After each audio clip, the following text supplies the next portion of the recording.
Breaking news చూస్తున్నారు. MLC Duvvada Srinivas కు big shock తగిలిందా? దానికి సంబంధించిన బ్రేకింగ్ న్యూస్ చూస్తున్నారు. 41A కింద నోటీసులు జారీ చేస్తారు పోలీసులు. దానికి సంబంధించిన బ్రేకింగ్ న్యూస్ చూస్తున్నారు. టెక్కల్లోని దువ్వాడ ఇంటికి వెళ్లారు పోలీసులు. వెళ్లి నోటీసులు ఇచ్చారు. జనసేన నాయకులు ఇచ్చిన ఫిర్యాదుతో నోటీసులు ఇవ్వడం జరిగింది.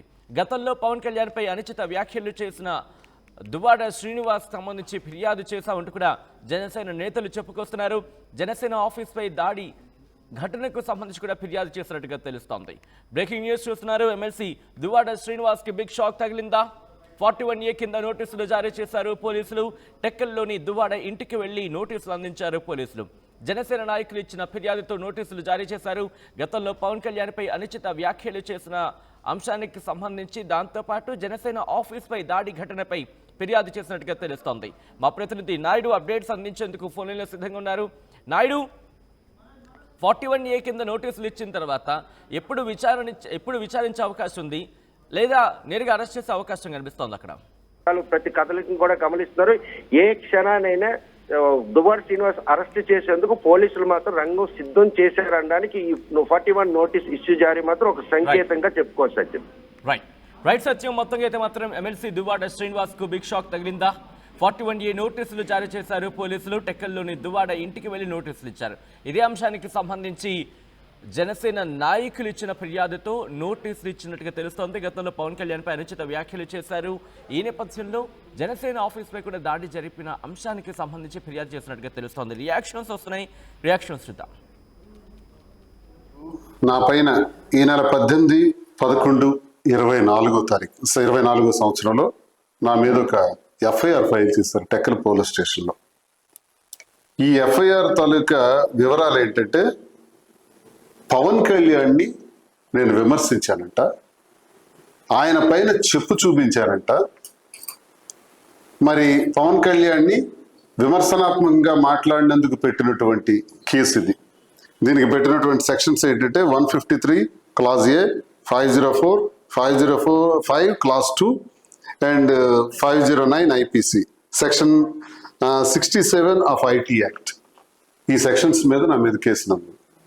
నేను ఇప్పుడు కూటమి ప్రభుత్వానికి ఒకటే అడుగుతున్నాను, ఈ ఇన్సిడెంట్ ఎప్పుడు జరిగింది? 22వ సంవత్సరంలో జరిగింది.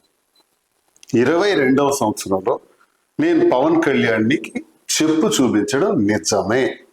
ఎందుకు చూపించానంటే, అదే 22వ సంవత్సరంలో ఇదే నెల, ఇదే 11వ నెలలో నాకు గుర్తున్నంత మేరకు ఆ టైంలో మరి పవన్ కళ్యాణ్ మంత్రుల పైన చెప్పు చూపించి, చెప్పిచ్చి కొడతాను వైసీపీ నా కొడకల్లారా, వైసీపీ నా కొడకల్లారా, నాకు చెయ్యందినంత దూరానికి వస్తే కొట్టి పడేస్తాను, తొక్కి పడేస్తాను, దిక్కుమాలిన మాటలు.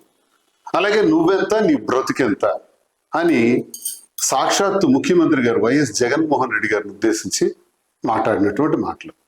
ఆయన మాట్లాడిన తరువాతే నేను రెస్పాండ్ అయ్యాను. పవన్ కళ్యాణ్ మాట్లాడిన తర్వాతే నేను రెస్పాండ్ అయ్యాను. సాక్షాత్తు ముఖ్యమంత్రిని, సాక్షాత్తు మంత్రుల్ని ఆ రోజు మీరు ఇష్టానుసారంగా చెప్పు చూపించి మాట్లాడారా? మరి దాని మీద కేసు కట్టారా? మరి ఇది నేరం కాదా? మరి నాపైన ఎందుకు కేసు కట్టారు? మిమ్మల్ని చెప్పు చూపించాను అనే అక్కస్తో నా మీద కేసు కట్టారు. అధికారంలోకి వచ్చారని అధికార దుర్వినియోగం పరుస్తూ మరొక ప్రజాప్రతినిధిగా, ఒక ఎమ్మెల్సీగా ఉన్న నా పైన కూడా మీరు కేసు కట్టారు. ఓకే, ఈ కేసు కట్టే దానిలో 18, 11, 24 అంటే ఇంచుమించు నెల రోజులు కావస్తుంది. ఇప్పుడు నాకు తెచ్చి ఈ 41 నోటీస్ ఇచ్చారు. ఇది న్యాయమా? మరి నేను పవన్ కళ్యాణ్కి చెప్పించి కొడతాను అని నేను అన్నానని 2 ఏళ్ల క్రితం నేను అన్న మాటలు అధికారంలోకి వచ్చిన తర్వాత ఇప్పుడు వీళ్ళు ఎఫ్ఐఆర్ నమోదు చేసి నాకు కేసులు కట్టి అరెస్ట్ చేయాలనుకునేటప్పుడు నా మీద కంప్లైంట్ ఎవరు ఇవ్వాలి? పవన్ కళ్యాణ్ ఇచ్చి ఉండాలి. మరి కంప్లైంట్ ఇచ్చింది ఎవరు? కణితి కిరణ్ కుమార్ అంట, సన్ ఆఫ్ ఆనందరావు. ఈయన ఎవరు అసలు? ఈయనకి నాకు సంబంధం ఏంటి? ఈయన నా పైన కేసు ఇవ్వడానికి నేను కణితి కిరణ్ కుమార్కి నేను తిట్టలేదే, విమర్శించలేదే, నేనే దుర్భాషలు ఆడలేదే. ఆ వ్యక్తి నా పైన ఎలా కంప్లైంట్ ఇస్తాడు? నా పైన పోలీసులు ఎలా ఎఫ్ఐఆర్ వేస్తారు?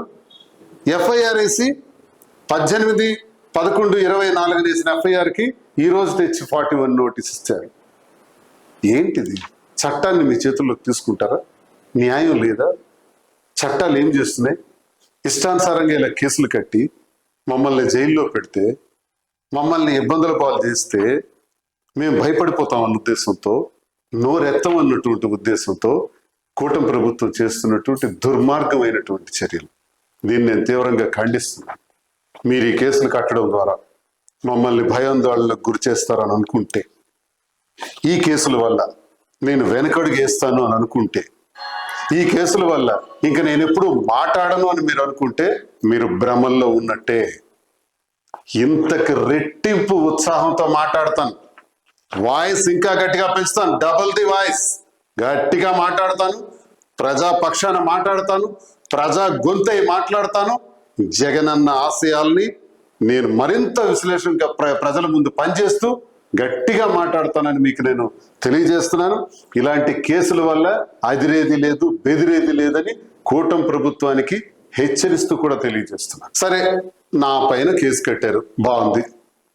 ప్రభుత్వం అధికారంలోకి వచ్చిన వెంటనే మరి జనసేన పార్టీకి చెందిన కార్యకర్తలు నన్ను ఇష్టానుసారం తిట్టారు, విమర్శించారు, బూతులు కూడా మాట్లాడారు. కొట్టేస్తామని, చంపేస్తామని, నరికేస్తామని, కారుతో కనబడితే కారుతో సహా తగలబెట్టేస్తామని నా మీద ఇష్టానుసారంగా మాట్లాడారే. సాక్ష్యాధారాలతో సహా కేసుకు పెట్టాను కదా. మరి ఎఫ్ఐఆర్ కూడా వేశామని మొన్న నాకు ఎఫ్ఐఆర్ కాపీ అందజేశారు. మరి వాళ్ళపై చర్యలు తీసుకున్నారా? అరెస్టులు చేశారా? జనసేన పార్టీ కార్యకర్తలు నా మీద తూర్పారా పడితే వాళ్ళకి నోటీసులు లేవు, అరెస్టులు లేవు.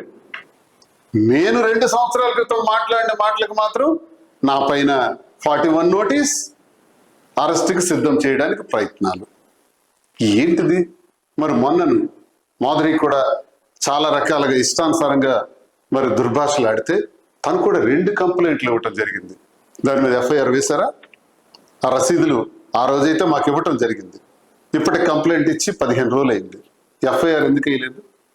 అంటే కూటమి ప్రభుత్వానికి చెందిన వాళ్ళు, జనసేన పార్టీకి చెందిన వాళ్ళు మమ్మల్ని ఇష్టానుసారం తిడితే పర్వాలేదు, మేము కంప్లైంట్ ఇచ్చిన కేసు వేయరు. కానీ 2 ఏళ్ల క్రితం ఎప్పుడో మాత్రం మేము విమర్శిస్తే దానిపైన కేసు వేస్తారు. ఇది చట్టం, ఇది పరిస్థితులు, ఈ రాష్ట్రంలో నడుస్తున్నటువంటి పరిస్థితులు. Torture, harassment. ఈ హెరాస్మెంట్ల ద్వారా మా లాంటి వాళ్ళు తగ్గిపోతే తొక్కి పడేసి చూస్తున్నారేమో. తొక్కి పడేద్దాం అనుకుంటే న్యూటన్స్ లా అప్లై అవుతుంది. Every action will have an opposite and equal reaction.